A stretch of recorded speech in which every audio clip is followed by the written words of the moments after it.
Boa noite, povo, tudo bom? Boa noite aí, o pessoal da live que está entrando. Nós vamos começar nosso estudo bíblico.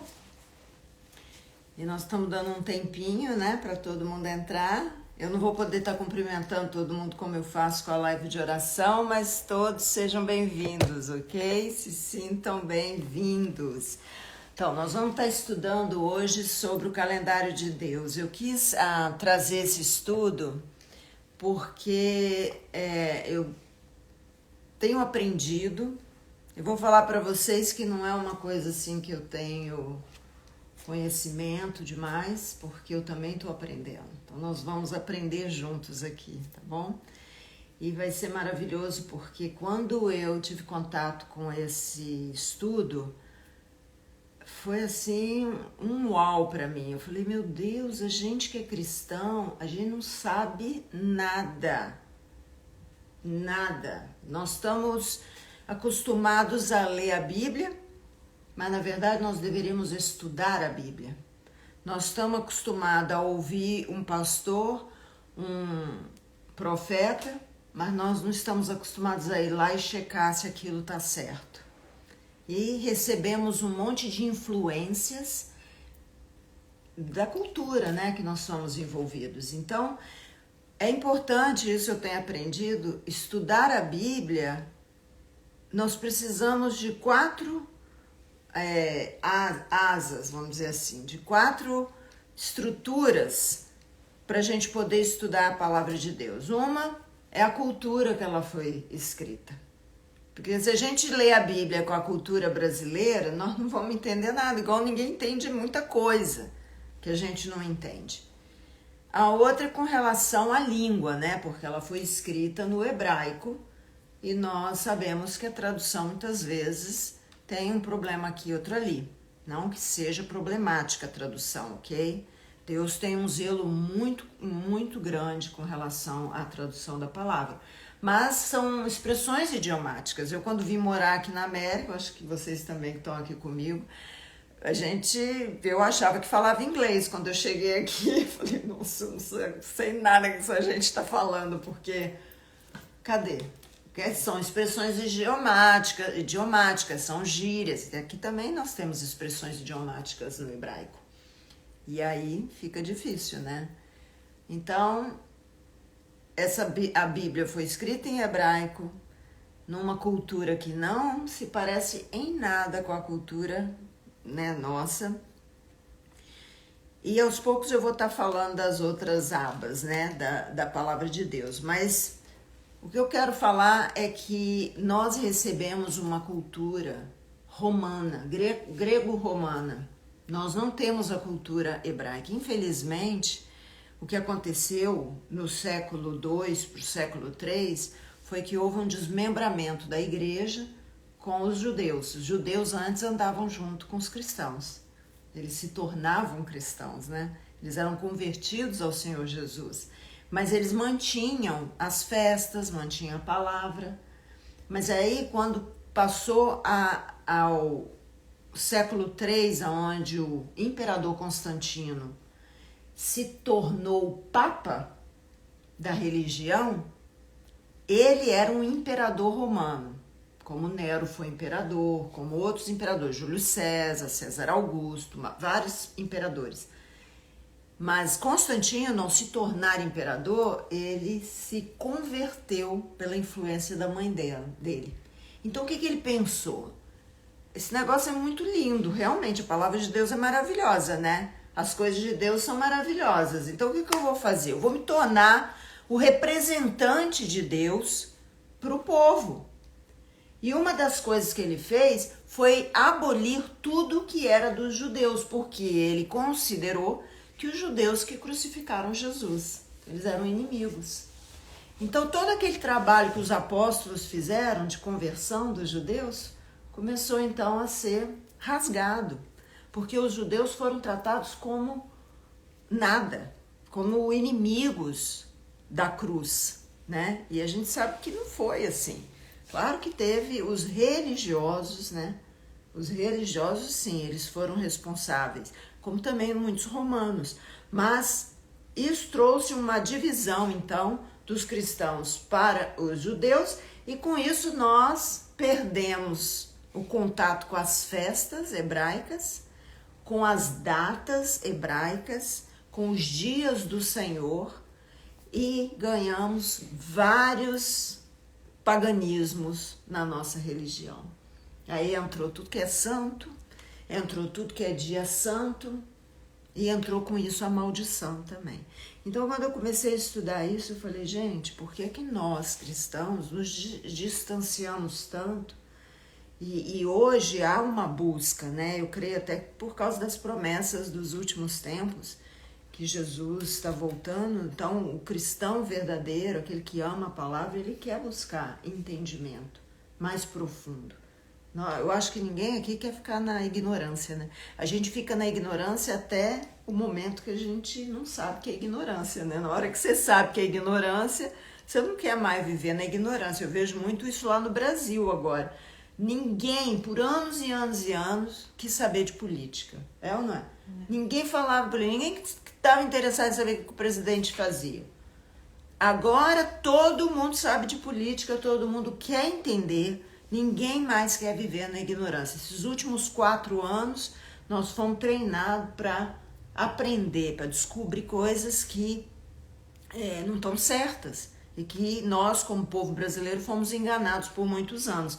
A mesma coisa vai com a palavra de Deus. Então, voltando aqui no calendário de Deus, né, a gente sabe que enquanto nós olhamos para a parede, que é um relógio, os judeus olham para o céu. Porque o calendário de Deus está totalmente ligado à natureza, ao céu, na verdade. Então, outra coisa que eu quero estar falando hoje aqui para vocês. O povo judeu é um povo próspero. Independente deles serem religiosos ou laico. Independente do judeu ser fiel a Deus ou não, ele é próspero porque tem uma promessa. E é porque ele anda de acordo com a palavra de Deus, que é o Torá.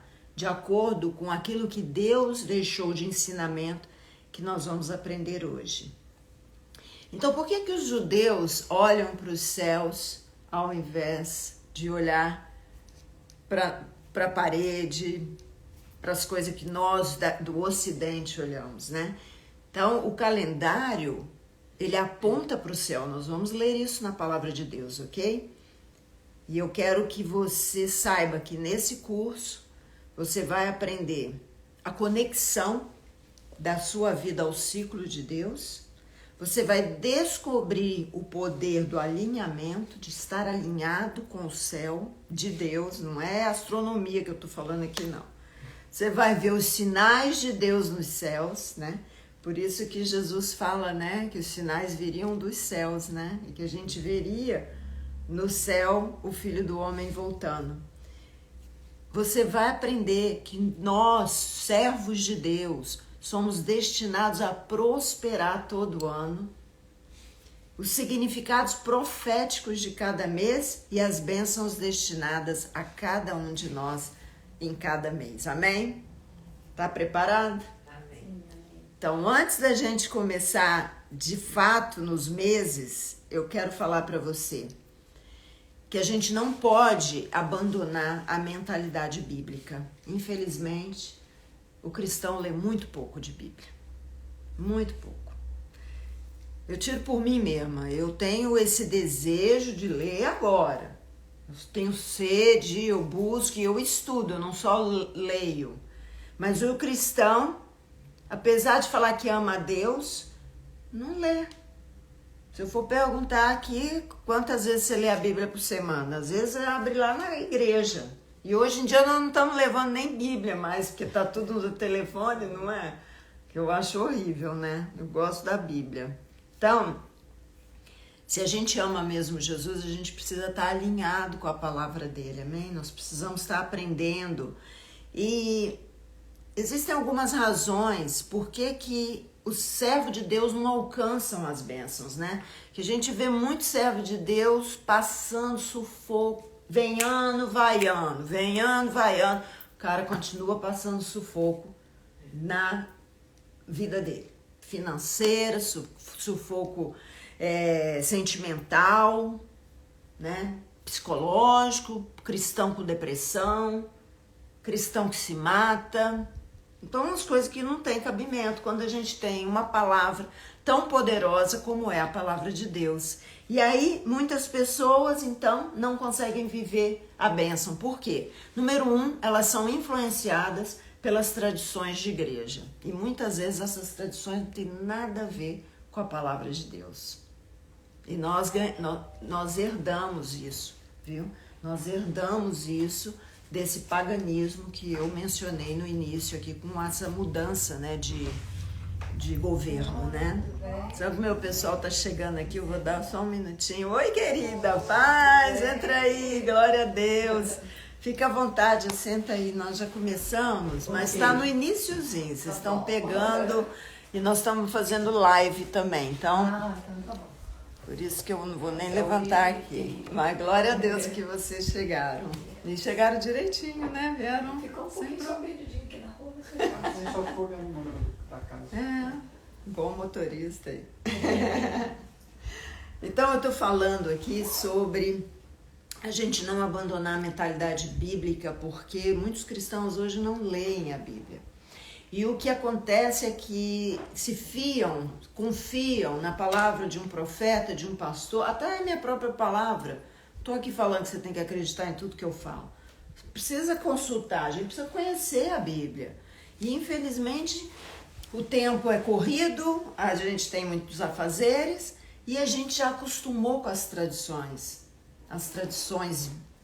religiosas, vamos dizer assim. Então, no início, nós vivemos, né, um tempo, vou dar uma retrocedida só para o meu pessoal aqui pegar.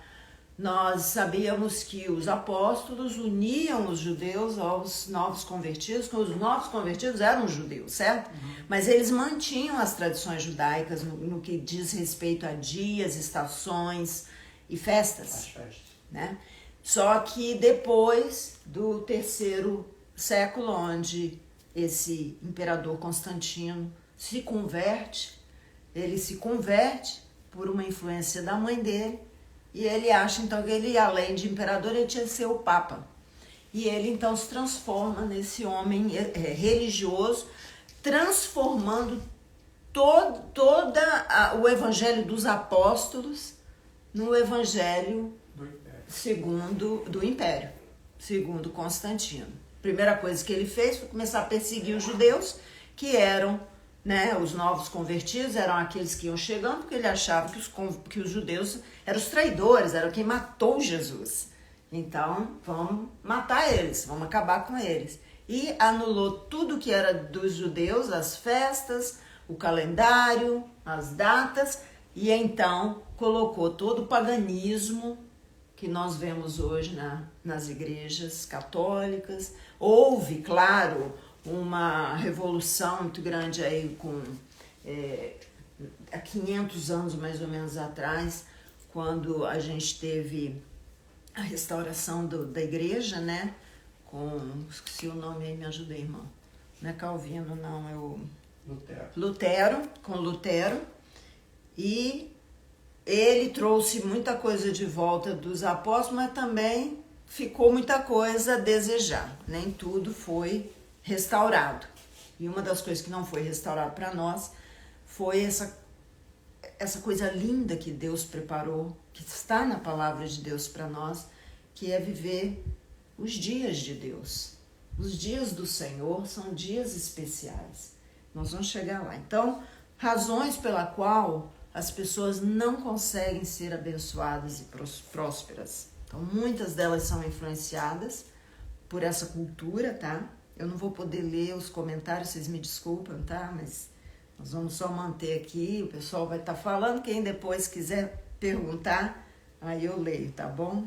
Aqui só dá para ver que entrou, não consigo ler nada. E o outro é o excesso de compromisso também, né? Que a gente tem com a igreja, né?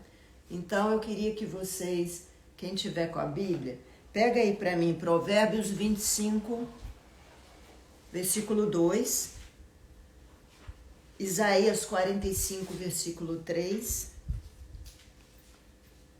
esses 2 versos e nós vamos começar a investigar a palavra de Deus, amém? A Bíblia diz para a gente esquadrinhar a palavra. Provérbios 25:2. Provérbios 25:2. Lê aí, Rovana. A glória de Deus é ocultar certas coisas. Tentar descobri-las é a glória dos reis. Olha isso. Olha que versículo fantástico. A glória de Deus é encobrir as coisas. Na minha tradução fala assim, mas a glória dos reis é esquadrinhá-la. Mas é a mesma coisa, só mudou o verbo de lugar. Então, nós vamos analisar aqui, estudar, né, mais minuciosamente aqui, que esquadrinhar significa isso.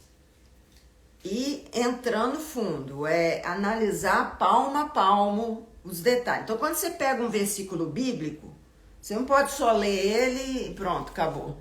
Às vezes você lê e não entende o que é e fica por isso mesmo. Não pode, gente. A gente tem que ter curiosidade. É esquadrinhar palmo a palmo, é examinar minuciosamente, é igual limpar feijão, limpar arroz. Você vai catando um por um ali, entendeu? E vai separando e vai vendo o que é e vai pedindo revelação a Deus. E por que será que Deus encobre as coisas? Não é interessante esse versículo? Olha que coisa louca. A glória de Deus. É uma glória para Deus esconder certas coisas da gente. Mas a glória dos reis é esquadrinhá-las. Então, em número 1, primeira pergunta. Por que Deus encobre as coisas dos homens? Quem sabe aqui? O que vocês acham que é? Não ia ser bem mais fácil se fosse tudo à luz, aberto para nós? Porque ele fala, os caras vai procurar, o homem tem interesse. Ah, falou aí, ó. É para ver o nosso coração, se nós temos interesse em buscar as coisas de Deus, né? Porque as coisas de Deus são tão preciosas que nós não podemos simplesmente achá-las no meio do lixo. Deus vai deixar a coisa fácil? A gente, para se apresentar para um rei da terra, né? Até outro dia eu estava escutando um garotão do esporte, né? A entrevistadora perguntou para ele: você conheceu o rei e os príncipes? O rei e os príncipes? Aí ele falou assim: quem? José, Maria e Jesus? Aí ela falou: não, o rei Charles e o príncipe Williams e a Catherine. E o rapaz falou assim: eu não estou muito interessado nesse tipo de reinado, não. Uau. O maior rei de todos é Jesus. Não, mas na verdade o povo vai pensar assim: poxa, para mim me apresentar para um rei Charles, para uma rainha, ou para os príncipes, eu tenho que estar bem vestido, eu tenho que me apresentar bem. Eu não posso chegar lá mulambento de qualquer jeito. Tem todo um protocolo. Tem todo um protocolo. Agora a gente trata as pessoas, trata a palavra de Deus sem protocolo nenhum, né?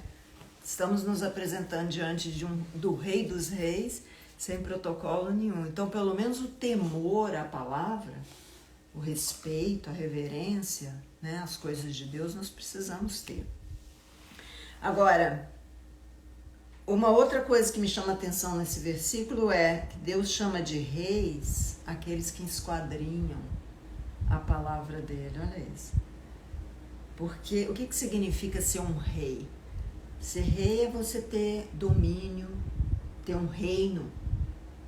Ser rei é ser líder, né? Você tem os súditos, na verdade. Ser rei é você ter respeito. Então, quando Deus chama de rei aqueles que esquadrinham, é que você, ao esquadrinhar a palavra de Deus, ao buscar na palavra de Deus o entendimento, você vai receber essa honra de Deus, a honra de rei.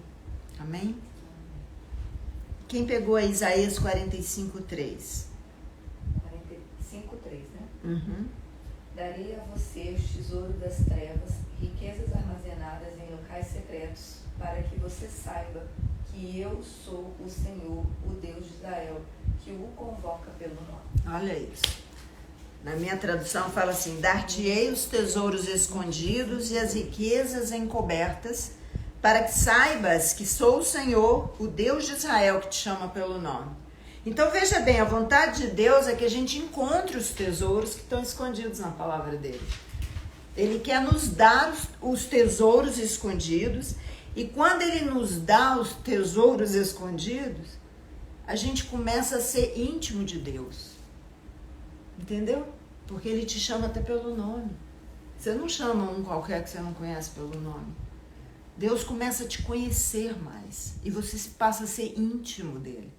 Então por isso que o Senhor deixa as coisas escondidas para ver que aquele que quer buscar, ele vai buscar e vai receber honra de rei, honra na vida e vai ser íntimo do Pai.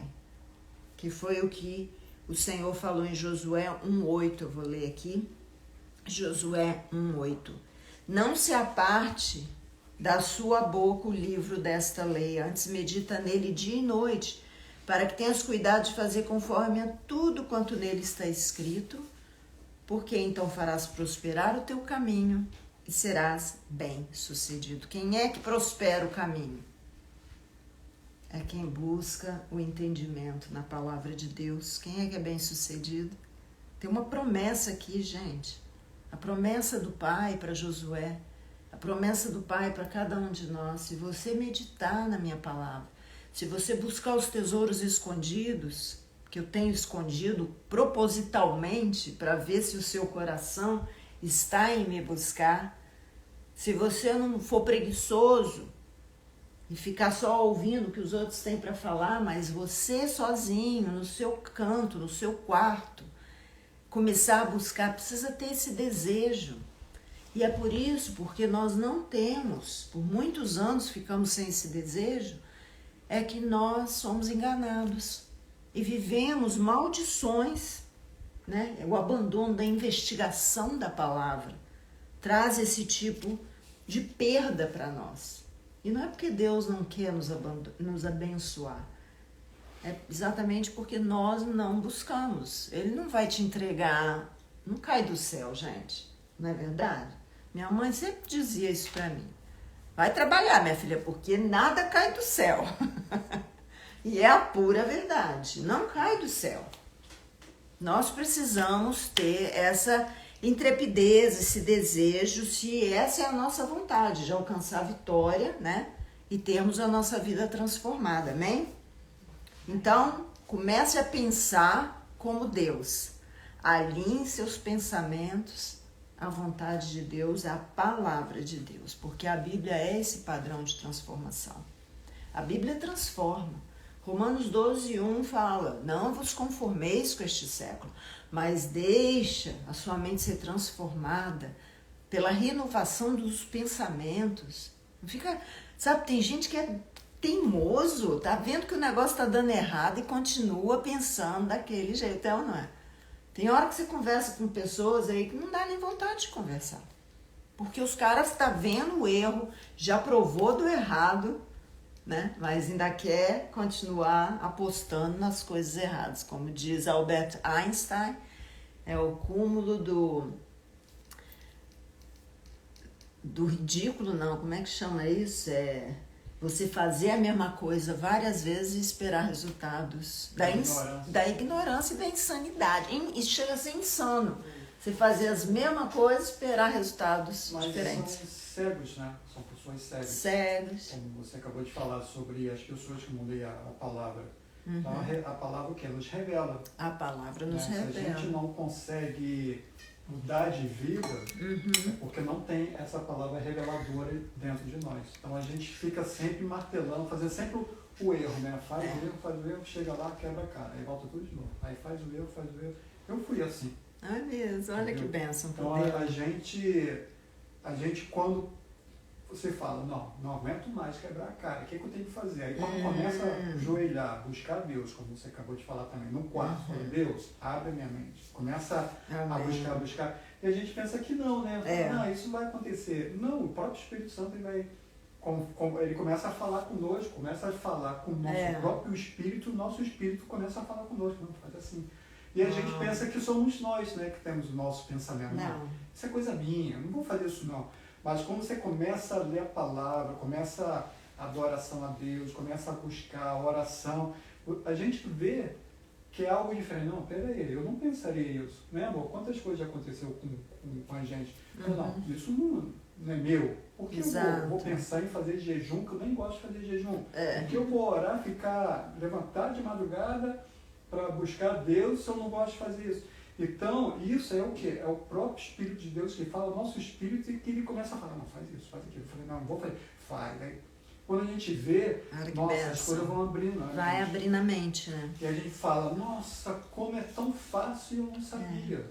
Mas o segredo está onde? Em buscar a Deus. O Senhor, ler a palavra, a oração, louvor, adoração, né? Deus te espera. Adoração, é verdade. Porque a maneira que o mundo reage está determinada pela mentalidade, né? Sim. A mentalidade, a gente vê, por exemplo, a mentalidade do brasileiro, qual que é? É miséria. Ele não sabe nem responder se você fala assim para a pessoa, tudo bem? Ah, tá indo. É ou não é? Ninguém fala, tudo jóia, tá maravilhoso. Geralmente a gente, tudo mais ou menos. Tá indo. É a mentalidade do brasileiro. É do jeitinho. É de fazer as coisas no último minuto. É de entregar as coisas meia boca, não faz com excelência. Infelizmente. Chegar atrasado aí, lembrou uma boa. Não, gente, não tem nada a ver com você se perderam. Não é isso. Não, tem certeza que ela não. É que a gente carrega.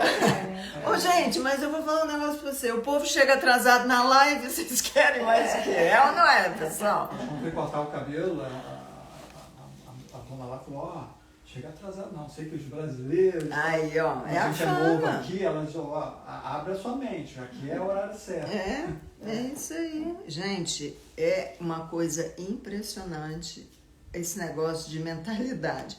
E a gente hoje, eu estava até falando com a Lindy, e a mentalidade que ela aprendeu, que a família dela aprendeu, que a minha família também, e vou dizer, acho que 99% dos brasileiros aprendeu, é que dinheiro é sujo, que ser rico é pecado, que nós não podemos, né? É o amor ao dinheiro que é a raiz. Dinheiro, mas não podemos adorar, mas desejar o dinheiro, isso não é pecado. Pois é, mas né, certas famílias, por causa de religiosidade, falam isso. E a criança cresce ouvindo o pai falar isso, como também vai virar um adulto e vai ensinar para o filho a mesma coisa, né? Onde tem, né, o ditado, dinheiro não traz felicidade. Que isso? Como não traz, meu? Você consegue viajar para a Europa, para os passeios que você ama fazer, comprar as coisas.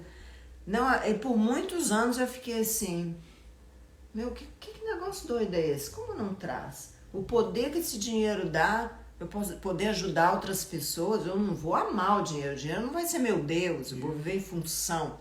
Né? Mas isso são mentalidades. Então eu quero falar aqui para vocês 3 mentalidades que estão na palavra de Deus, ok? Mentalidade bárbara, a mentalidade grega e a mentalidade hebraica. Então vamos estudar um pouquinho sobre isso para a gente entender o calendário de Deus. Eu estou dando só uma introdução nessa primeira aula e nós vamos conhecer o significado de cada mês do ano do nosso calendário, que é o calendário gregoriano, de influência grego-romana, tá? Para vocês verem o que nós temos aí declarado por anos e anos e anos. Então vamos lá, mentalidade bárbara, o princípio dessa mentalidade, o princípio básico de atuação dos caras era o quê? O medo, né?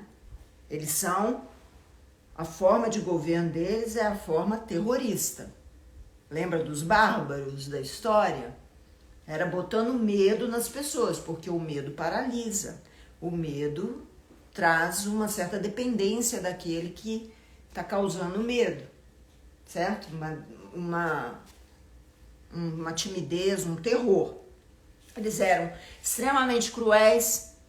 Então, o poder deles era absoluto, o controle deles era absoluto, né? Se você vê o terrorista, por exemplo, ele fala em explodir uma torre com um avião, como nós vivemos aqui na América, e achar justificativa para isso.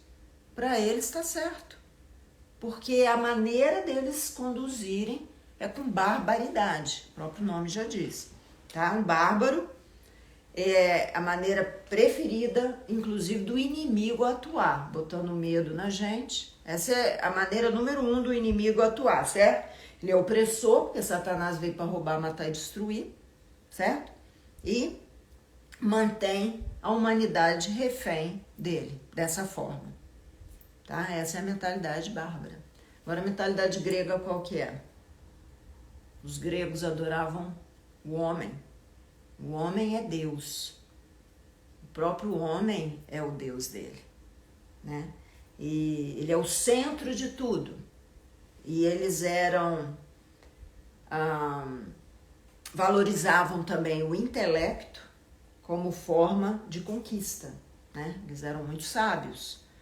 Eles são os criadores da democracia, inclusive. E esse é o plano B de Satanás.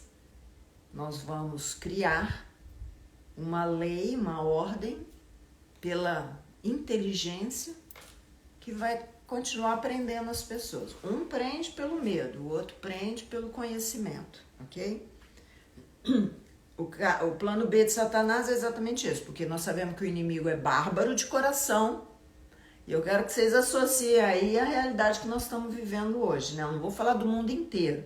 Vamos botar esses conhecimentos todos aqui com o que nós estamos vivendo hoje no nosso país, né?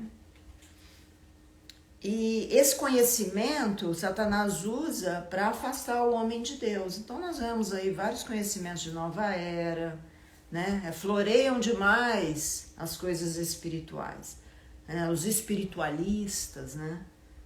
E o grego ele era bem assim, ele tinha uma mentalidade que atingia as altas camadas da sociedade, que é o que acontece hoje também, né?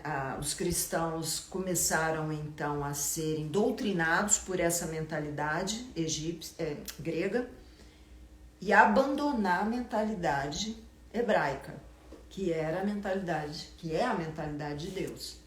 Então, nós, como eu falei no início, no segundo, terceiro século, houve essa ruptura, aonde entrou com tudo a mentalidade grego-romana, e de lá para cá nós temos vivido isso, e somos influenciadíssimos com todas as festas pagãs e influências malignas. Isso aí cegou os cristãos para a realidade da palavra de Deus. Agora eu vou falar para vocês a mentalidade hebraica. Deus toma a descendência de Abraão. Por 2000 anos ele desenvolveu uma aliança com o homem, ou seja, a aliança de Deus com Abraão era a aliança de Deus com a humanidade.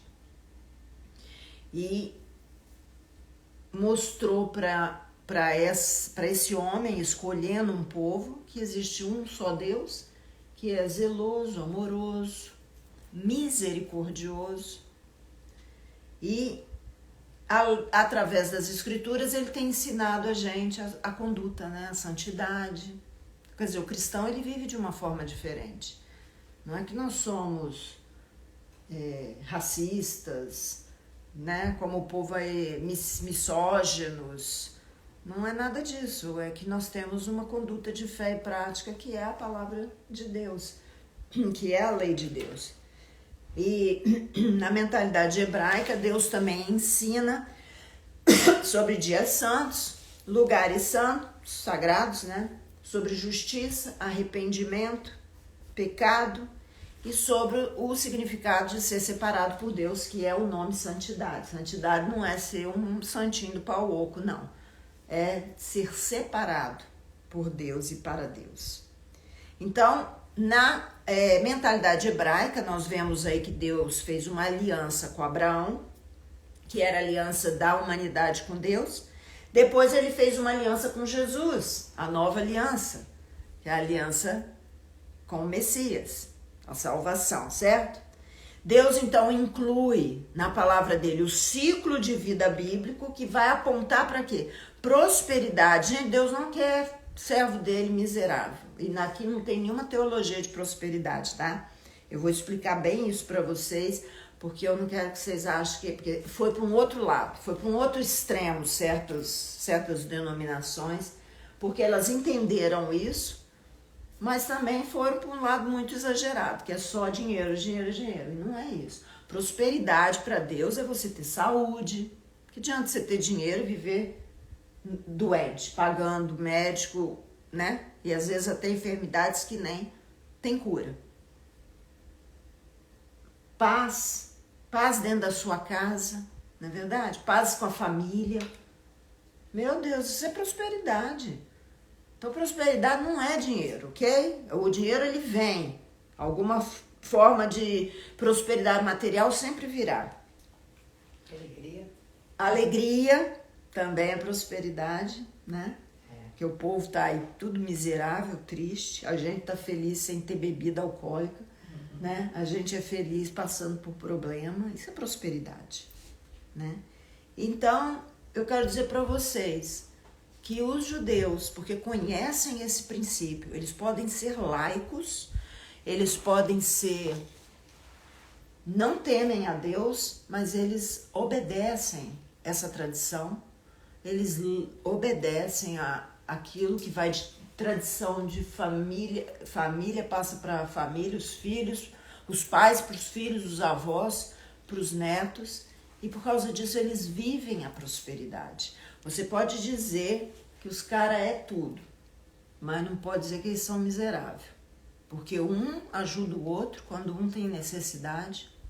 Você não vê miséria na mesa deles, aonde eles tocam a coisa prospera. É o menor país do planeta e é o país que mais se ganhou prêmios, awards. São os maiores cientistas da medicina, da ciência, são judeus, né? Que os judeus estão esparramados no mundo inteiro. Aí ele fala, o americano ali ganhou não sei o quê. Quando você vai ver a raiz do cara, ele é hebreu. Eles ganharam títulos de paz, de medicina, né? São os mais, assim vamos dizer, por Deus honrados na Terra. Um país desse tamanho, rodeado de inimigo. Não é? E não tem nem saída para o mar. O que tem é o mar que não é mar, né? Então, como que a gente entende o calendário de Deus? Por isso que é importante a gente entender, primeiro, o que não é legal para você valorizar o calendário de Deus. Nós vamos começar aqui falando daquilo que não é legal, daquilo que trouxe maldição para a nossa vida, daquilo que está escondido nas palavras e nós não damos conta, que a gente tem a menor noção. Se tiver alguém aqui que saiba disso, glória a Deus, ensine, viu? Você precisa ensinar. Então vamos começar a entender da onde que vem o nosso calendário, ok? O que a gente conhece, né? É o que a gente segue, certo? Que se chama, então, calendário gregoriano. Foi durante a conquista dos impérios grego-romanos. Os calendários, então, foram impostos para todas as terras conquistadas. Anterior a ele, existia o calendário juliano, ok? Que data de 46 a.C. Alguns nomes que nós carregamos hoje ainda é dessa época, do calendário juliano. Então, prêmio Nobel, obrigada, Nilo, tá tentando lembrar aqui, é prêmio Nobel. Os caras que têm mais prêmio Nobel são os judeus, né? São os feras aí de tudo que é área. Antes do gregoriano, o calendário que é juliano? Juliano, ok? Então, ele foi organizado por um sábio da época chamado Sosígenes de Alexandria e orientado pelos egípcios que orientaram a Júlio César. Lembra que Júlio César se apaixonou por Cleópatra, não é isso? Foi morar lá um tempo com ela. Então, durante esse tempo, estou contando história, que isso tudo é verdade, tá? Então, com o objetivo de alinhar o calendário egípcio com o calendário romano, eles construíram, então, esse calendário juliano, tá? Aí o calendário romano, ele era unisolar, ele seguia o sol, né, baseado no movimento do sol. Agora, o desejo dos egípcios era trazer esse calendário para o calendário de 365 dias, distribuídos em 12 meses, porque na época não era em 10 meses, na época do Juliano, tá? E assim, então, eles fizeram essa mistura aí dos dois calendários, o Juliano com o egípcio. Então, os nomes de hoje, do calendário de hoje, foram dados na época dos romanos, mas ainda ficou julho e agosto ficaram iguais o do tempo do Juliano, ok? Então, vamos entender aqui como que o calendário gregoriano começou. Então, nós já vimos que o primeiro calendário da face da Terra foi em 46 a.C., chamado Juliano, tá bom? Em 24 de fevereiro de 1582, quer dizer, não tem tanto tempo assim, né? Foi nessa era de depois de Cristo, o Papa Gregório XIII, Gregório XIII, desculpa, gente, não tô brincando não, o nome do cara era esse mesmo, era 13. Ordena a mudança da contagem dos tempos. Quer ver como é que o Papa tinha poder? Ele tinha muito poder. Era como se fosse um deus, né? Era como se fosse um deus. Essa mudança foi realizada por meio de uma bula papal intergravíssima. Parece os códigos, esses nomes dos documentos que estão assinando lá no Brasil.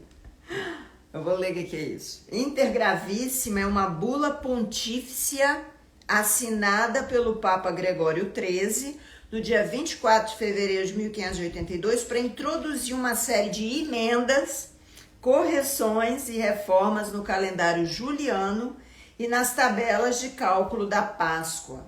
Ele mudou a data da Páscoa também.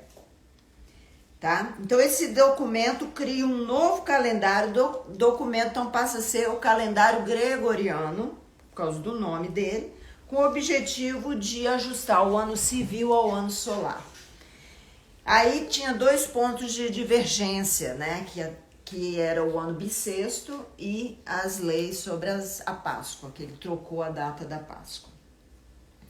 Então agora nós vamos entrar realmente nos meses do ano, ok? Nós vamos entrar nos meses do ano gregoriano e eu quero que você anote, tá? Porque isso aqui é muito importante você aprender.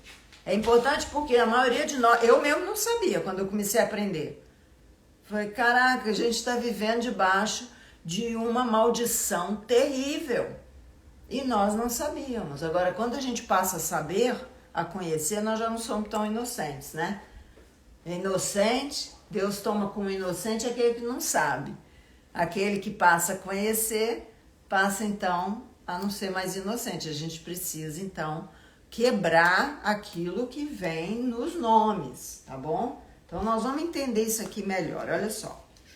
Vamos ver aí janeiro. Quem que nasceu em janeiro aí? Você é de janeiro? Eu. Você é de janeiro. Quem mais? Aqui na live tem alguém que nasceu em janeiro? Janeiro em português, né? Esse nome veio em homenagem a um deus grego chamado Janus, ok?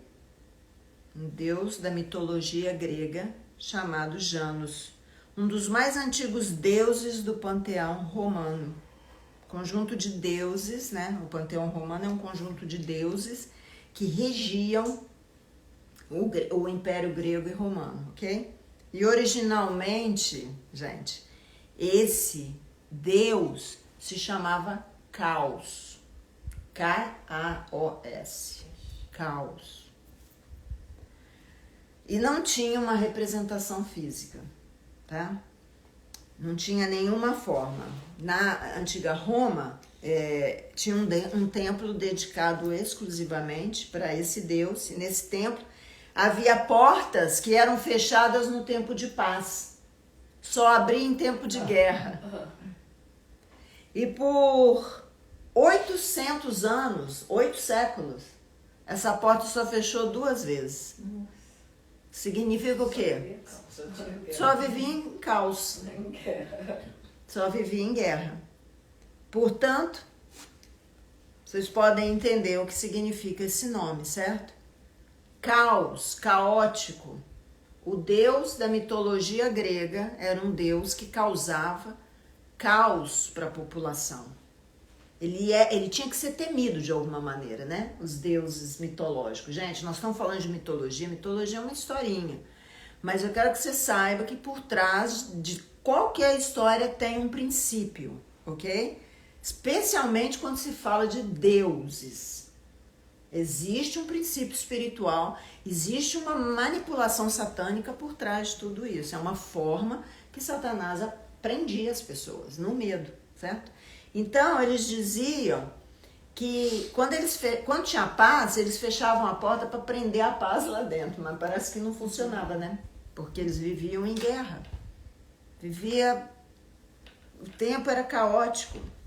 Aí, com o passar dos anos, esse Deus foi esculpido e ganhou uma forma, gente.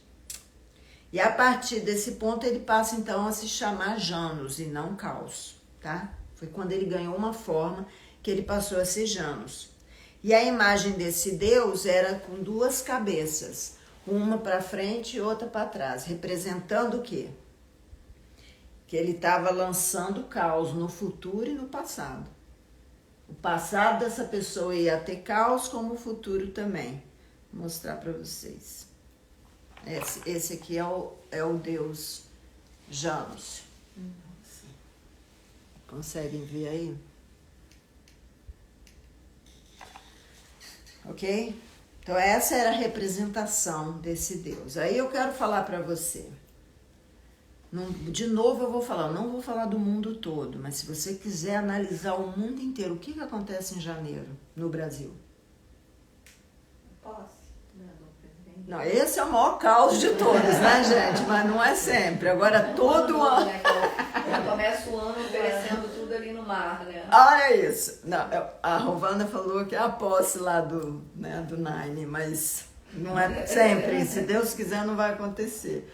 Mas a Cris lembrou que todo ano se inicia com as pessoas jogando com oferendas na praia. E o que acontece durante o mês de janeiro? Chuvas torrenciais. Deslizamento de morro, é ou não é? Tragédia, o Nilo falou, tragédias. Olha como que a coisa é, pessoal. Não é porque você nasceu em janeiro que você é uma tragédia, viu? Não tô falando. Sou uma tragédia não, Maria. Né? Olha, a Lindy está falando aqui. Isso explica porque minha vida toda foi guerra, falta de paz na minha família. É impressionante. Se você começar que em janeiro na casa dela acontece todo tipo de caos. Se a gente começar a lembrar, que agora nós estamos aqui na aula, mas você vai levar esse dever de casa para casa. Você vai olhar o que acontecia no mês do seu nascimento. O que acontece no seu mês. Só isso. Se você for lembrar todos os meses, você vai ver que tem a ver isso aqui que nós estamos falando. Então, janeiro é caos. É começar o ano com guerra, com terrorismo, com acidentes, com tsunami. Lembra do tsunami? Ok? Em segundo lugar, a gente tem a aguinha aí, se vocês quiserem, viu? Em segundo lugar é fevereiro, né? Alguém aqui nasceu em fevereiro? Meus 2 filhos. O Lucas nasceu em janeiro e meus 2 outros filhos em fevereiro. Foi um nome dado em homenagem a um deus grego também chamado Febros. Febros. era celebrado como o deus da morte. Esses gregos eram muito tragédia grega, por isso que fala tragédia grega. Os deuses dos caras era tudo deus de arrepiar os cabelos. Deus da morte, daí que se origina a palavra febre. Porque naquela época, febre matava, certo? A febre não tinha remédio, né? Eles não tinham remédio para as enfermidades. E febre mata. É uma infecção, que hoje nós temos as medicações. Mas naquela época eles morriam de febre. Portanto, o mês de fevereiro traz esse significado, carregando esse conceito ano após ano. E outra coisa, quando que é o carnaval no Brasil? Fevereiro. É a estação que mais morte tem. De gente que morre acidentada, atropelada, acidentada, porque bebem e vão dirigir. Estupro, maior número de estupro, o maior número de crianças sendo geradas por sexo e acabam fazendo aborto. O maior número de se matarem, assassinatos, suicídios, entendeu? Fevereiro. Tem ou não tem a ver com o nome do mês? Meu Deus, que horror. Eu fui ficando cada vez mais assim, de cabelo em pé. Será uma coincidência que o carnaval sempre acontece em fevereiro? É um ano ou outro que pega uns dias de março. Sério, né? Estão anotando aí? Março. Esse é o meu mês. É o meu também. É o seu também? Qual é o seu dia? 12. 10. 10 e 12 de março. Tem alguém aí de março? Festa da luxúria. Isso mesmo, mês de fevereiro. Março é o nome dado em homenagem ao deus romano de guerra, Martius. Você já ouviu falar em martírio? Martírio vem do nome desse deus, Martius. Ele causava martírio, porque as guerras dos romanos não eram uma guerra limpa. Eles prendiam os inimigos deles e torturavam, causavam martírio. E as guerras romanas sempre começavam em março, por causa disso, porque eles tinham consagrado o mês a esse deus da guerra, Mártio. Era um deus de guerra sangrenta. Quanto mais sangue, melhor. Quanto mais violência, melhor. Com características de crueldade, né? E é esse conceito que esse mês traz. De guerra, de luta. Né? Eu posso dizer para você que eu perdi alguns entes queridos em março. Eu fiquei analisando depois, meu marido mesmo morreu em março. No mês do meu aniversário. Vocês já notaram como morrem pessoas no dia do aniversário de alguém? A mãe perde o filho no dia do aniversário dela. Tem algo aí, queridos, tem algo aí muito maligno. Agora vamos para abril. Abril é um nome relacionado a uma festa. Oh, tá melhorando, hein? Chamada Aprilis, mas calma lá, que eu vou chegar lá. Só que essa festa Aprilis era consagrada a uma deusa chamada Vênus, né? Quem nunca ouviu falar de Vênus? Que no grego era conhecida como Afrodite. Então a festa Aprilis era o começo da primavera. Eles serviam... Eles faziam aquelas festas com orgias, porque Vênus é, na mitologia grega, essa deusa que nasceu em meio à espuma do mar. E isso se chama abril na mitologia grega, essa ação de nascer nas espumas do mar. E essa deusa, né, grega, ela está relacionada a adultério, ok? Inveja e confusão de identidade sexual. Então, Vênus, para quem não conhece a história, ela teve uma relação extraconjugal com outro deus chamado Hermes. Vocês lembram dessa história? Vocês estudaram isso na escola? Então, Vênus, que é a deusa do adultério, da inveja e da confusão de identidade sexual. Misericórdia, hein? E o mês de abril é consagrado a ela. Dessa relação que ela teve com Hermes, aguenta aí que vocês vão ver onde eu quero chegar.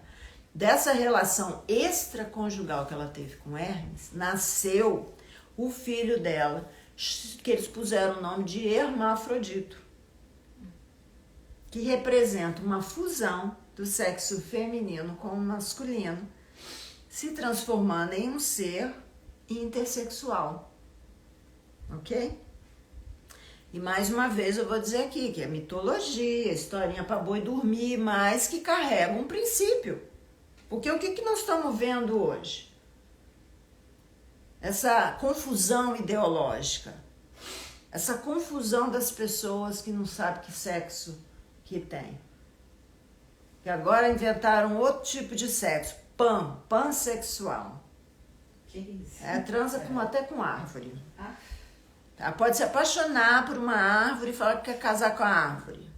Daqui a pouco esses governos aí estúpidos estão mandando a gente fazer casamento da pessoa com uma árvore. Chega a ser ridículo, né?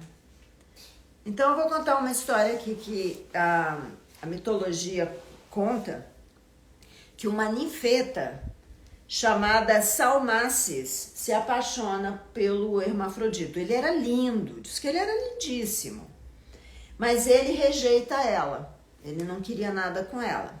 Então ela, se sentindo rejeitada, ela cria uma armadilha para que esse rapaz ficasse com ela.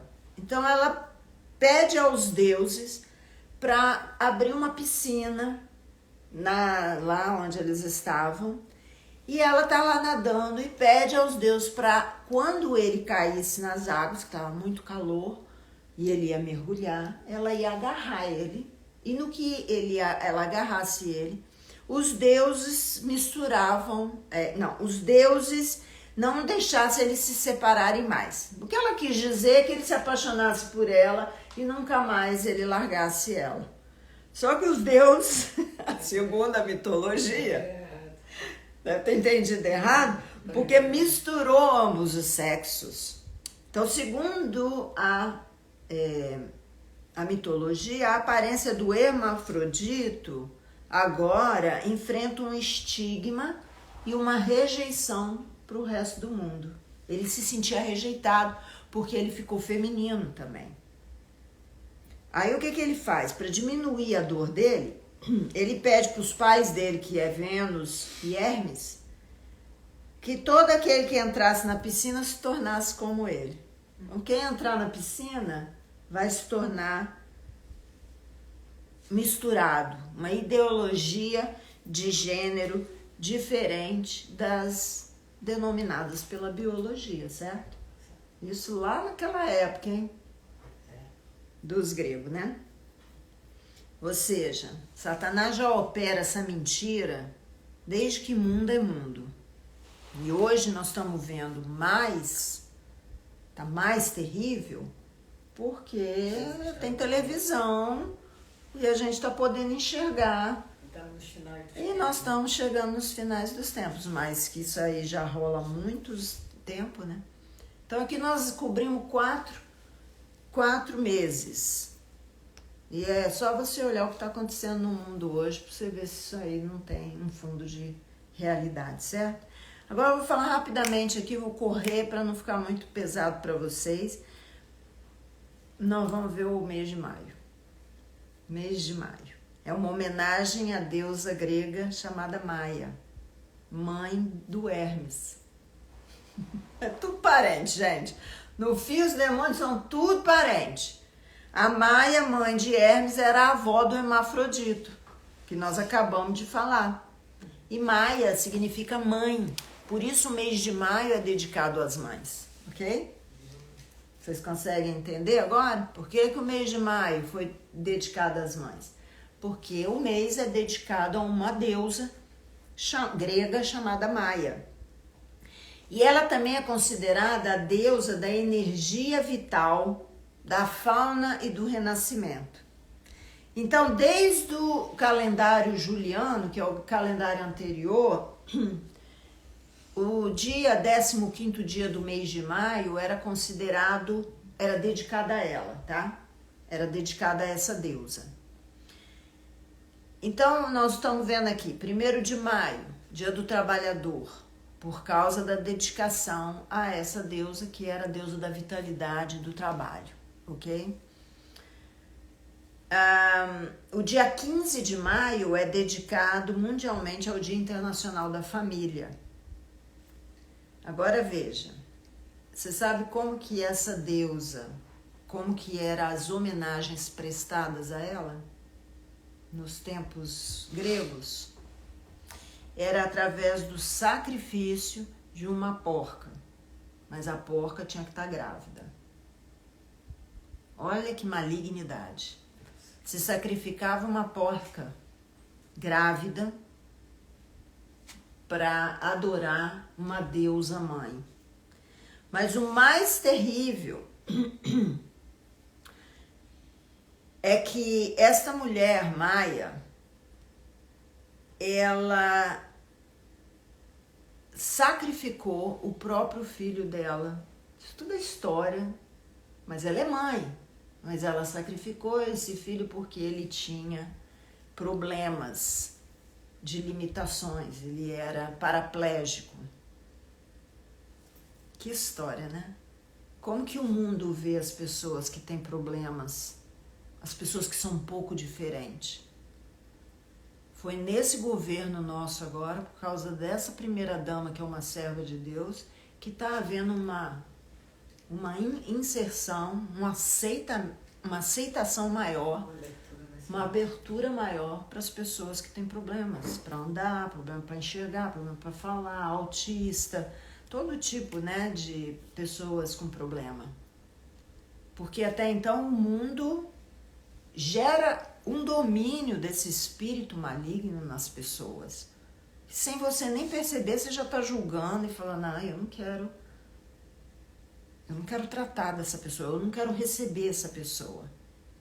Você está me entendendo? E esse é o mês dedicado às mães. Um outro detalhe, o filho de Maia, Hermes, né?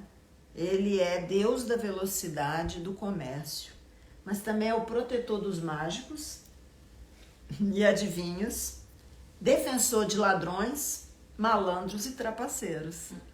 Opa, pausos, né? Olha como a cultura maligna está inserida na nossa vida. E às vezes nós botamos até o nome de Hermes no filho e não estamos nem sabendo o que é que nós estamos chamando. Ele tinha uma boa oratória que ele fazia com que os malfeitores conseguiam escapar de castigos e prisões. E Hermes também teve vários relacionamentos extraconjugais, ou seja, instabilidade, né, conjugal, né, instabilidade de relacionamento. Vários filhos, dentre eles Eros, é filho de Hermes, considerado o deus da erotização, inclusive erotização infantil, já existia naquela época.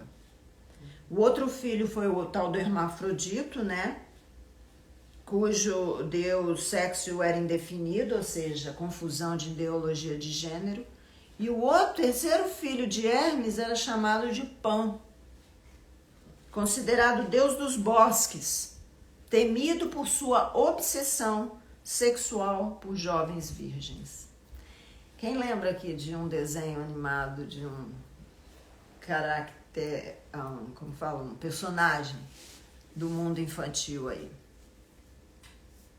Peter Pan. Peter Pan é quem?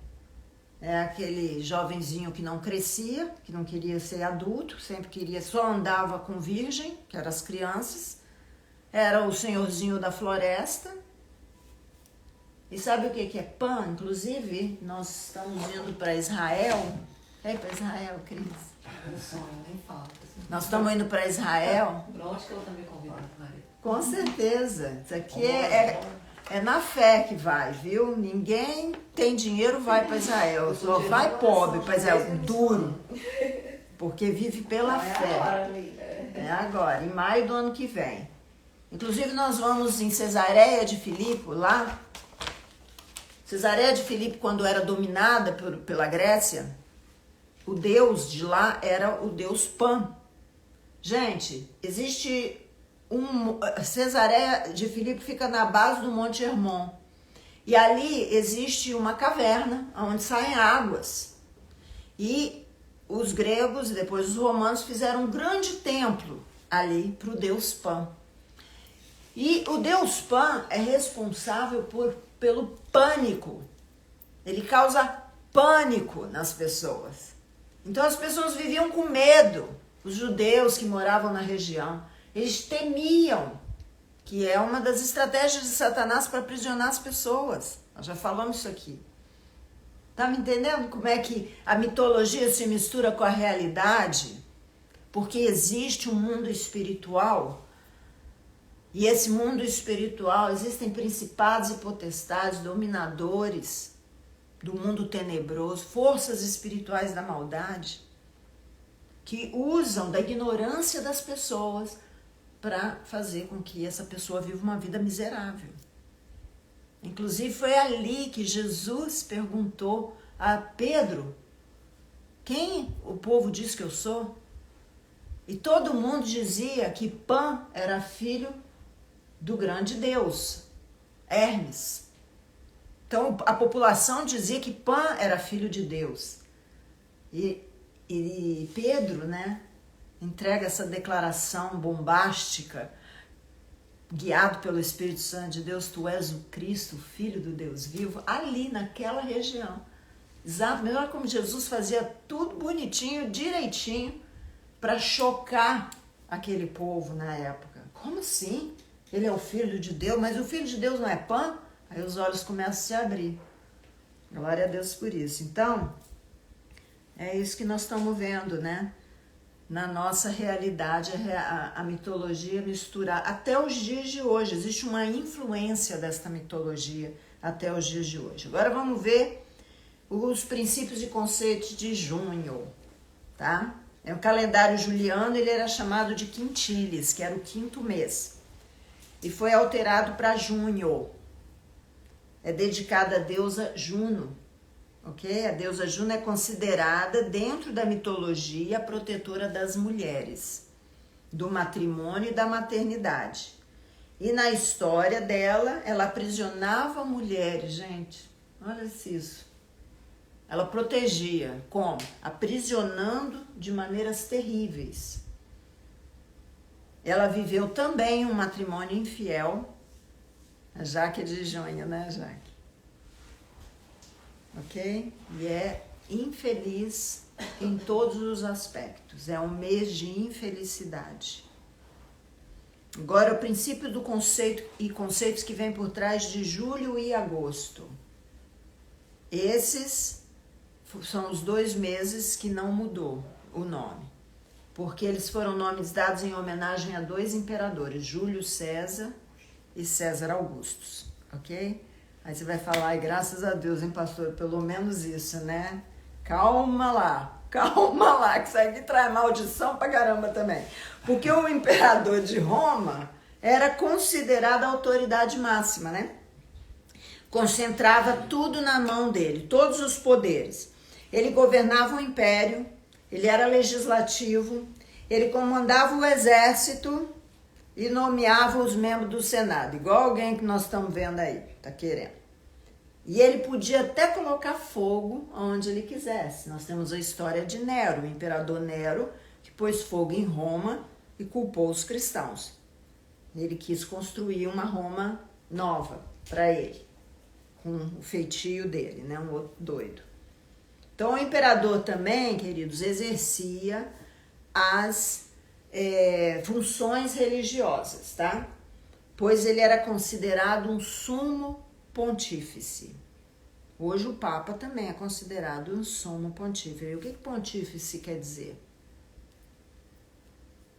Pontífice. É uma ponte.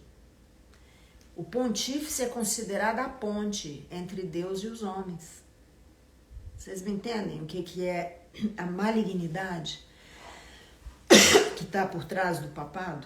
Porque quem é considerado, quem é a ponte entre Deus e os homens? Senão Jesus. Só há um mediador entre Deus e os homens, Jesus Cristo. Então isso aqui é uma quebra da palavra de Deus. É uma negação de que Jesus é o Filho de Deus, né? Então os imperadores, eles eram vistos como alguém que ocupou o lugar de Cristo. Por isso que eles não acreditavam em Cristo. Eles acreditavam no Cristo pregado na cruz. E até hoje é assim. O Cristo deles está pregado na cruz até hoje. A nossa cruz está vazia. Deles tem um Cristo lá, pregado até hoje, né?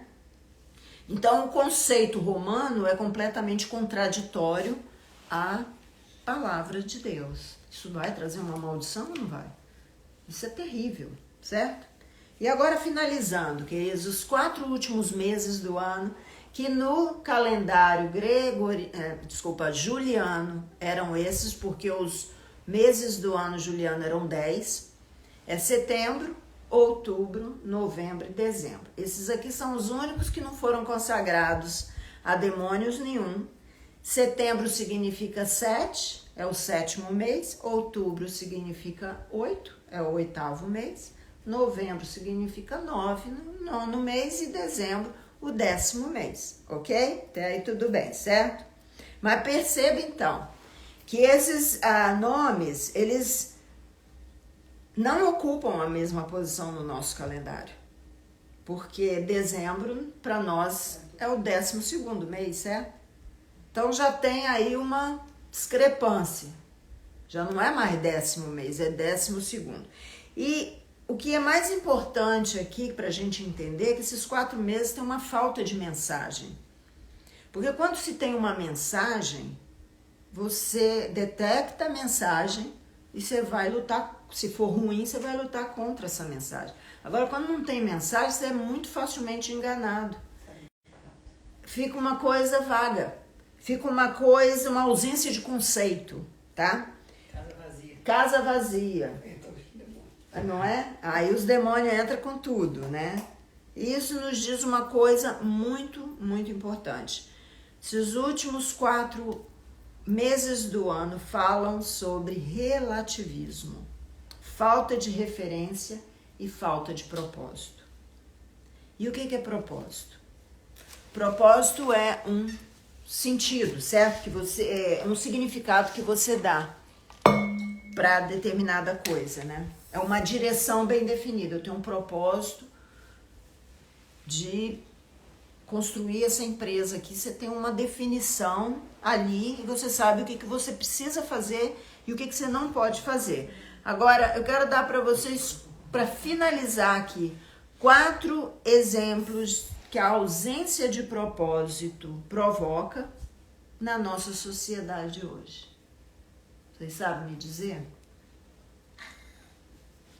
4 exemplos que a ausência de propósito hoje na nossa sociedade provoca. 1. Quer falar? Não sei, achando, né? Tô achando. Pode falar, seu achismo. Essa falta mesmo de paternidade, dos homossexualismo, enfim, por aí. Exatamente. A falta de paternidade é a falta de respeito à autoridade. Não respeitam mais a autoridade dos pais, então não vai respeitar a figura paterna, o father figure, então fica perdido mesmo. Não sabe o que é. Não respeita autoridades governamentais, não respeita autoridades da palavra de Deus, da Bíblia, e não respeita Deus. Exatamente, nenhuma. A outra é depressão. A falta de propósito gera depressão. Porque quem tem propósito não tem tempo de ficar triste não, gente. Sinceramente. Tem hora que eu tenho até vontade de ficar triste, mas eu não dou conta, porque eu tenho tanta coisa para fazer. Eu falo, não, daqui a pouco eu penso nisso. Porque eu vou só jogando os troços para depois. E no fim eu vivo e tô feliz e tô aqui, entendeu? Fazendo aquilo que Deus me chamou para fazer. A outra coisa são valores invertidos.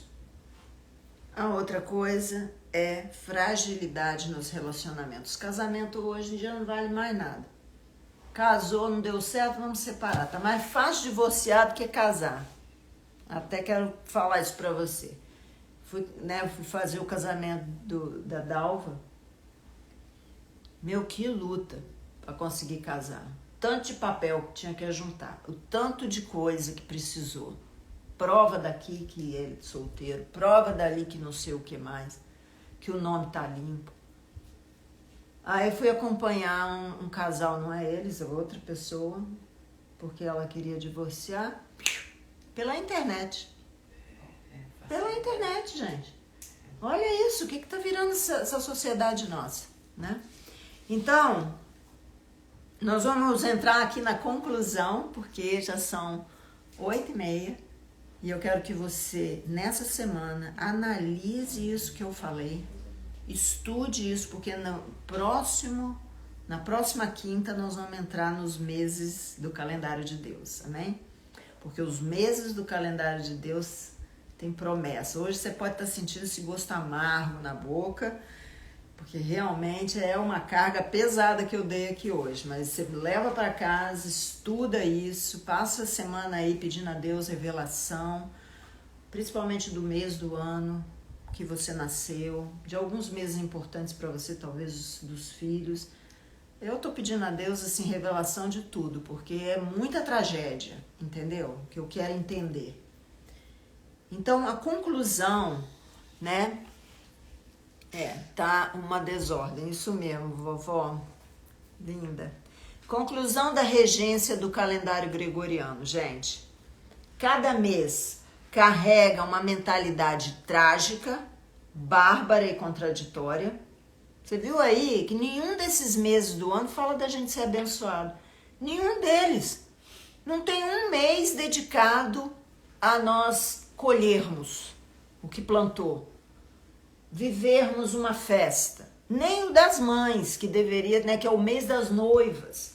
Que é o mês que as noivas amam casar, que é em maio, porque isso é mês das mães.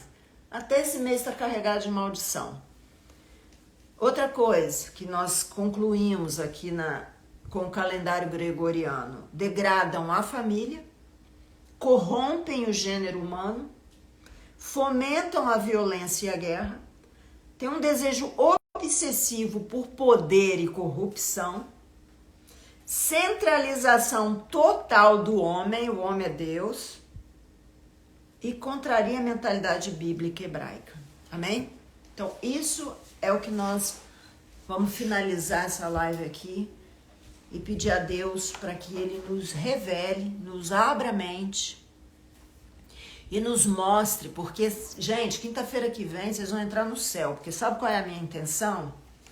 É a gente entrar em 2023 conscientes de que cada mês Deus prometeu em Gênesis para nós aquilo que nós não estamos vivendo, porque nós não conhecíamos.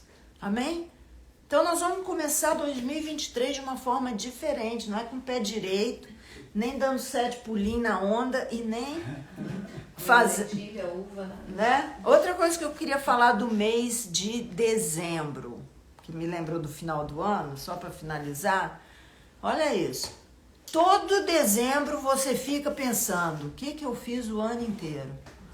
A resolução do dezembro do ano passado, quando você vê, você não fez nada. Não é vago? Não é falta de propósito isso? Todo dezembro, vamos escrever a resolução para o ano novo. Aí você começa a escrever e fala, nossa, eu tenho que repetir tudo do ano passado, porque eu não fiz nada do que a minha resolução do ano passado. É exatamente isso. São essas pequenas coisinhas que a gente vai vendo que a gente está sendo roubado nas promessas de Deus. Amém? Então, vou finalizar aqui orando para finalizar a live, liberar vocês, porque às 9 horas tem live de oração com a Rose. Senhor, eu quero te agradecer por essa revelação, Senhor, por essa palavra que nos veio, por esse estudo que nos abre a mente, que nos transforma, que nos traz um entendimento daquilo que nós não conhecíamos, por isso muitas vezes somos roubados. Mas, ó Deus, agora, possuindo esse conhecimento, Senhor, nós queremos te pedir que o Senhor nos dê a coragem para lutarmos contra aquilo que tem nos roubado e enxergarmos, Pai, que o Senhor tem aberto diante de nós uma porta linda das tuas bênçãos, de todos os meses do ano que o Senhor prometeu ali com Moisés no deserto. O Senhor entregou para ele esse segredo maravilhoso espiritual que só tem acesso quem realmente esquadrinha e quem realmente o Senhor tem intimidade, transforma em reis. Queremos sim, Senhor, ser transformados em reis para conhecer esta palavra, para esquadrinhar essa palavra, termos intimidade com o Senhor e o Senhor nos chamar pelo nome, para que a gente possa viver as promessas do Senhor. Muito obrigada, Paizinho, por esse grupo que está aqui na minha casa, por esse grupo que está online. Senhor, abençoa os teus filhos, para eles não serem roubados nessa semana, mas que esta semana eles ouçam a tua voz e eles possam, Senhor, entender tudo isso que foi falado aqui. E também, Senhor, serem libertos de muitas coisas que eu sei que o Senhor quer. Começar uma boa obra, um trabalho de libertação na vida dos teus filhos. E é no nome de Jesus que nós oramos e agradecemos. No nome precioso de Jesus. Amém. Amém. Amém, queridos. Deus abençoe e até mais tarde. Beijo. Tchau, tchau.